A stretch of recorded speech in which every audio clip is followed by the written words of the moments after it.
Nah, orang-orang seperti Gufron mesti di stop, Bang. Kecuali kalau umpamanya ini narasinya ini narasi mau sholat pakai kunut atau tidak, ini fikih yang berbicara. Kita mendapatkan ikon Pancasila nggak semudah. Nggak semudah. Betul nggak? Saya dapat ikon Pancasila, terus disesatkan. Disesatkan. Berarti Pancasila sesat, pemerintah pun sesat.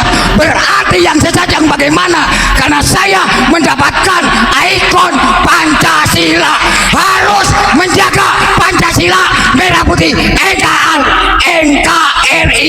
Kalau macam-macam kepada Pancasila libas, betul nggak? Libas kalau macam-macam kepada NKRI, teman-teman. Di sini saya nilai tidak ada hubungannya, tidak ada sangkut pautnya antara kesesatan dengan Pancasila tersebut, teman-teman ya. Yang sesat itu adalah pernyataan-pernyataan ataupun statement-statement daripada kajian Pak Gufron, teman-teman. Kalau Pancasila, NKRI, merah putih, semua itu sudah harga mati untuk kita, teman-teman. Kita sama-sama menjunjung tinggi nilai-nilai kepancasilaan kita. Sama-sama kita menjunjung tinggi merah putih kita, teman-teman. Dan tidak ada hubungannya antara ikon Pancasila Pak Gufron dengan kesesatannya, teman-teman. Tapi di sini beliau berdalih kepada NKRI, Pancasila, merah putih. Allahu Akbar. Jangan takut. Mari kita melawan orang-orang yang oknum menghancurkan Pancasila merah putih NKRI. Ini dapat ikon mana? Oh, dapat ikon. Karena saya dapat ikon, ya. Berarti saya tanggung jawab dunia akhirat demi Pancasila, demi merah putih, demi NKRI. Betul atau tidak? A'udzubillahi minasyaitonirrajim. Bismillahirrahmanirrahim. Assalamualaikum warahmatullahi wabarakatuh. Alhamdulillah, teman-teman, berjumpa kembali dengan channel Ibnu Asmin Official. Mudah-mudahan kita senantiasa dalam keadaan sehat walafiat dan tetap selalu dalam limpahan rahmat Allah, lindungan Allah Subhanahu wa taala. Amin. Amin ya rabbal alamin. Tadi sangat menarik bagi kita, teman-teman, ketika kita mendengarkan bahwa kakek Gufron ini sudah mendapatkan ikon Pancasila dan piagam penghargaan daripada pemerintah, katanya ya, daripada lembaga yang memberikan tersebut. Namun di sini, teman-teman, perlu kita garis bawahi bahwa tidak ada kaitannya, tidak ada sangkut pautnya antara kesesatan kakek Gufron dengan ikon Pancasila itu, teman-teman. Karena yang dinilai sesat oleh MUI di sini adalah pernyataan-pernyataan ataupun kajian-kajian daripada kakek Gufron sendiri, teman-teman. Nah, di sini ada satu video dari pihak BPIP, di mana pihak BPIP ini, teman-teman, sudah membantah pernyataan kakek Gufron itu. Dan pihak BPIP ini mengatakan bahwa kakek Gufron ini tidak pernah ada di dalam daftar mereka, teman-teman. Coba kita dengarkan pernyataan dari BPIP berikut ini. Silahkan. Ada pernyataan dari salah satu santrinya Mama Gufron bahwa Abuya Gufron ini adalah ikon Pancasila lintas iman dari BPRI. Betul demikian? Itu nggak pernah ada itu. Nggak pernah.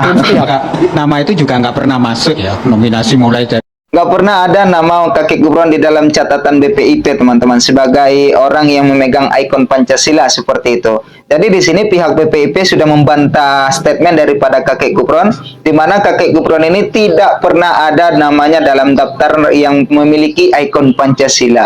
Ya, nominasi mulai dari UKP zamannya Yudi Latif, sekarang yang baru dapat itu nggak ada itu. Berarti ngarang ini? Ya, nggak ada. Ini kan gejala yang disebut dalam fenomena spiritual, yang disebut spiritual narsisme. Dan sekali lagi Narsisme. bahwa dirinya diakini sebagai ikon Pancasila lintas iman dari BPIP salah ya? Nggak ada. Dan sekali lagi klaim bahwa dirinya diakini sebagai ikon Pancasila lintas iman dari BPIP salah ya? Nggak ada. Oh, nggak ada ya, teman-teman ya, nggak pernah diberikan oleh BPIP kepada kakek Gufron ikon Pancasila. Lalu ikon Pancasila yang dipegang kakek Gufron tadi itu dapatnya dari mana?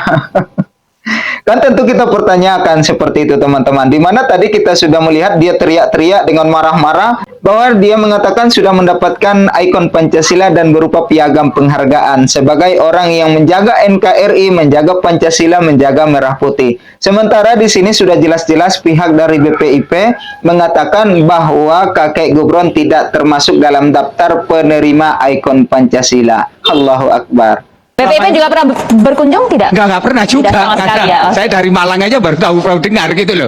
Jadi di sini teman-teman sudah jelas bagi kita bahwa pihak BPIP ini sudah mengatakan dan membantah bahwa kakek gubron itu tidak pernah masuk dalam kategori penerima ikon Pancasila. Dan yang menarik sekali teman-teman, seorang Babe Haikal juga mengatakan kalau perlu kakek gubron ini harus segera di-stop, harus segera diselesaikan, jangan dibiarkan lanjut terus-menerus seperti itu. Coba kita dengarkan pernyataan dari Babe Haikal berikut ini.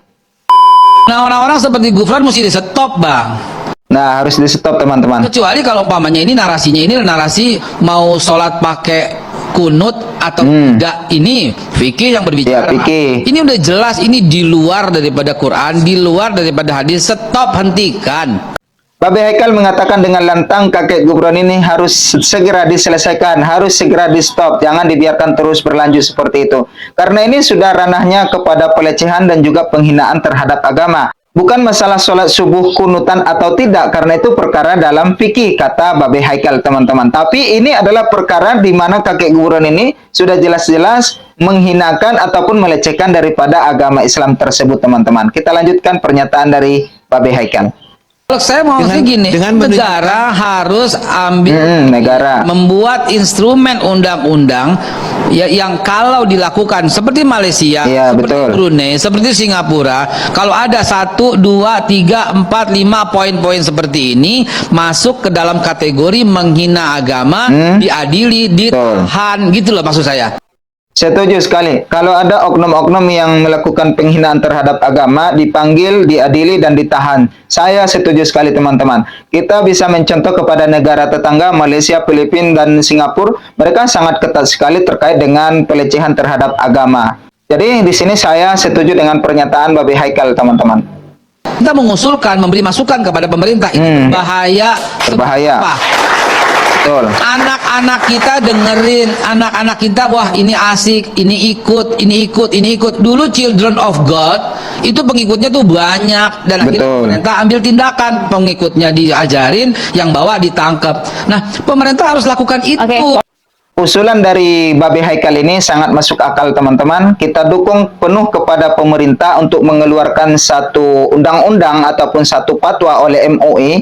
Kalau ada oknum yang melakukan pelecehan terhadap agama, oknum yang melakukan penistaan terhadap agama, maka perlu kita berikan sanksi yang ketat agar bisa menjadi efek jera kepada orang-orang yang mungkin akan terjadi berikutnya teman-teman. Kalau ada undang-undang ataupun fatwa seperti itu teman-teman, mungkin ini akan bisa menjadi bahan renungan, bahan pikiran kepada orang-orang yang mau menistakan agama teman-teman. Saya sangat setuju dengan pernyataan Babe Haikal.